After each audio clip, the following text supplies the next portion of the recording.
everyone. Scott Hanson here from NFL Red Zone. I hope you're checking out 1 hour of 5 Yard Rush, one of the best podcasts on NFL football in the UK.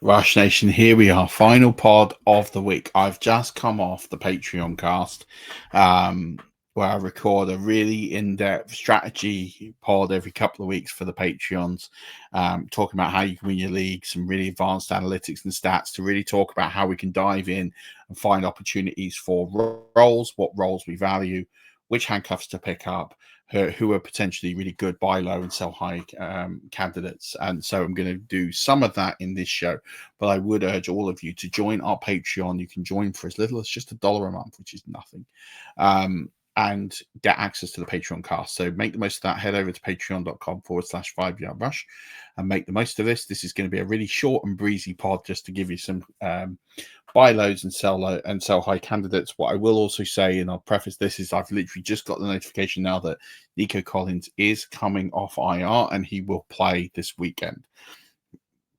Well, he's still technically to be determined, but it looks like he's going to return this weekend. But he's coming off IR. So that's a really good sign, and that's going to be one of my sell highs this week. So let's start with the players that we should buy first. I'm going to start with Rome Odunze.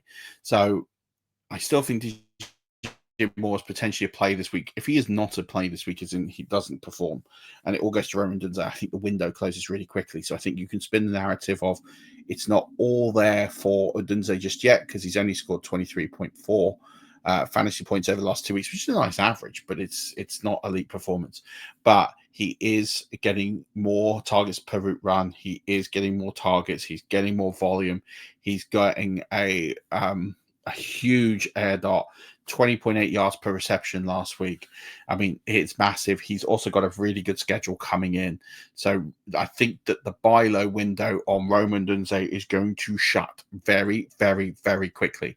I'd be making these offers this weekend as much as you can. Another player I'm really interested in is Jameson Williams. The Lions have a really tough schedule coming in, and therefore, if they're going to want to finish as the 1 seed, they're going to need a player who's going to take the top off. And this is something that Jameson Williams does better than anyone. For me, he is a solid top 24 play every week.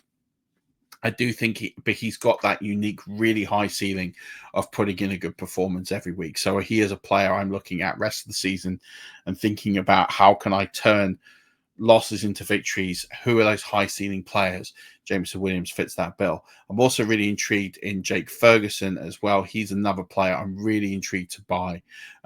Given what's going on in Dallas, they're going to need to get Cooper Rush a safe target, and I think you've got a really good one there. His volume is going to go up, and so as a result there, I really think that Jake Ferguson is a top 5 tight end rest of the season. I also want to see if I can try and buy some CeeDee Lamb. I know that there is an issue now with his shoulder. He might not play this week. I haven't put him in my rankings this week, but I actually think if you can get hold of CeeDee Lamb, Cooper Rush is not going to be as bad as people think he's going to be. So it's a player that I'm really interested in, and he is going to be force-fed shed ton of targets. We've seen this before. I talked about this on the show with the Fantasy Wildcard boys on Monday, so do check them out and check that show out to talk about that in a bit more detail. Also big on Amari Cooper. Yes, hasn't seen much this week, but it's really going to be a good end of season to him. They've traded for him for a reason. There could be a lot of close games down the stretch, and they're going to rely on big playmakers. And that's why Amari Cooper, especially Keon Coleman, is now out injured. He's not going to play this week. Amari Cooper, to me, is a really, really good target to acquire. Yes, you are targeting a player with a bye week still to come, which is a bit frustrating, but he's a player I would definitely be looking to try and pick up. And really, I think you'll get the best out of him. I'm also really intrigued in buying Kenneth Walker. The schedule is pretty good for him coming in, but also that his fantasy stat lines are a bit false. He had a huge amount of yards lost to botched snaps over the last couple of weeks. I think it's close to 50 yards. It's somewhere north of 40. It's ridiculous. And that's kind of hiding some of those fantasy numbers in there that are being taken away from him. And then I'm also interested in Jauan Jennings. He's a player I definitely think is going to get more work, but I really think the jewels of the crown are going to be these next three players.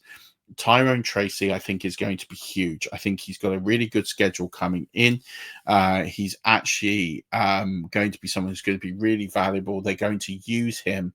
Devin Singletary is not a thing anymore. So I think you're going to get a really good opportunity to bank some points, especially as he's got Carolina this week. If you can get a trade done before Sunday, that'll be really good.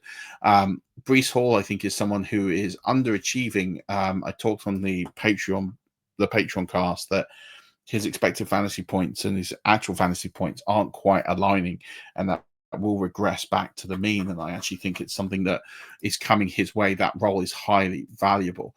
So I'm really intrigued in buying Breece Hall. I think he's going to be an RB1 the rest of the way. The last player I'm interested in buying is Mike Evans. Mike Evans is going to be out for 2 more weeks. At least he's going to be out this week, and there's the bye next week. We assume he will come back after the bye.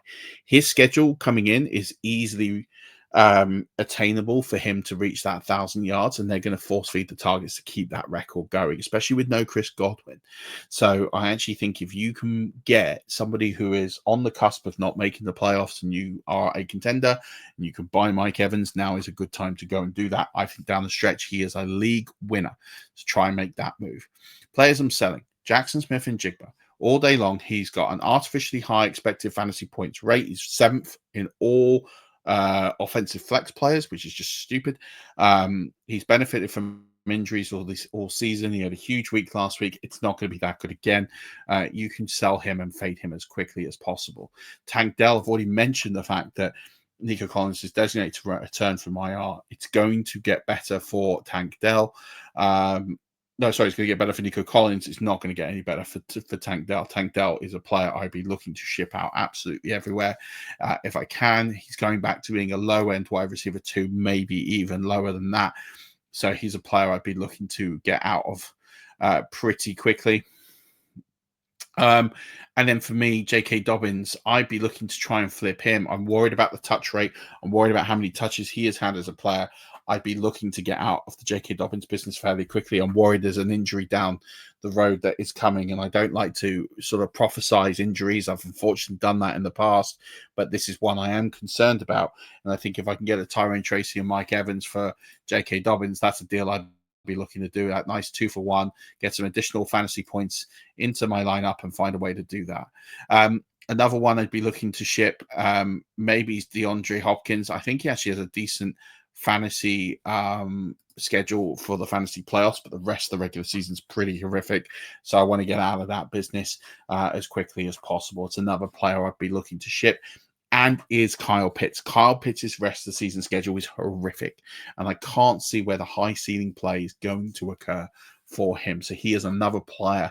It's going to be a hard one to ship Kyle Pitts, but if you can find an alternative value there, I'd be looking to get in on that, because I think there's plenty of opportunity here to make the most of that and to find situations where a team might want to buy the name and buy off a high propensity offense, but the tight end fantasy point schedule for him is pretty rough. It's pretty rough the rest of the way. So as a player I'm looking to get out on pretty quickly.